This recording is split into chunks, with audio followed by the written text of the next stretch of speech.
Dear you, did you ever feel like you were slowly disappearing inside that relationship?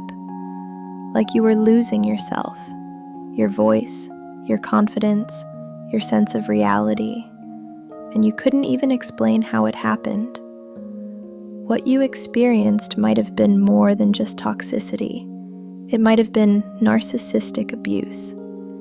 And today, I want to give you something nobody gave you when you were inside it: clarity. It started with magic, didn't it? He made you feel like the only woman in the world. He called you beautiful in ways that made you believe it for the first time. He was attentive, romantic, present. That's called love bombing. And it was the first sign. Sign 1. Everything was always about him. When you were upset, he somehow made your pain about himself. When you achieved something, he quietly redirected the spotlight. That's not love. That's a lack of empathy. Sign 2. He made you feel crazy for having feelings. You would bring something up calmly, and by the end of the conversation, you were the one apologizing. Over time, you stopped bringing things up at all. That is gaslighting. Sign 3. The hot and cold cycle. One day, he was everything. The next, a stranger. You spent hours trying to figure out what you did wrong. That unpredictability is called intermittent reinforcement, and it creates a dependency in your brain that mirrors addiction. You weren't weak for staying. Your brain was literally hooked. Sign 4. A different face for the world. To everyone outside, he was charming, generous, loved by all. But behind closed doors, the control, the cruelty, the manipulation, that is the narcissistic mask. You weren't imagining it. You were just the only one allowed behind it. Sign 5. And when it ended, he came back.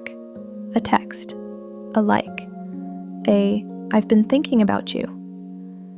That is called the hoover, and his return is not proof of love. It is proof of need. So how do you come out of this? First, stop waiting for him to confirm your reality. You will never get the apology. The closure you're looking for will not come from him. It has to come from you. Second, no contact is not punishment. It is protection. Every time you check his profile, you restart the trauma cycle in your own nervous system. Your brain needs silence to heal. Third, understand your patterns without shame. Most women who end up in narcissistic relationships carry an attachment wound that existed before him. He didn't create that wound. He found it. Therapy, journaling, community, that is where real healing begins. You did not end up with a narcissist because you were weak. You ended up with one because you were full of love and he knew exactly how to use that. You are not broken. You are not too sensitive. You are not unlovable. You are a woman who loved someone who did not know how to love her back. Now, slowly, you are learning to love yourself enough to never accept that again. I see you. I am proud of you. And I'll be right here, every week, with a little more truth just for you. If this felt like your story, share it with a woman who needs to hear it. Drop a in the comments if any part of this resonated with you. You are not alone.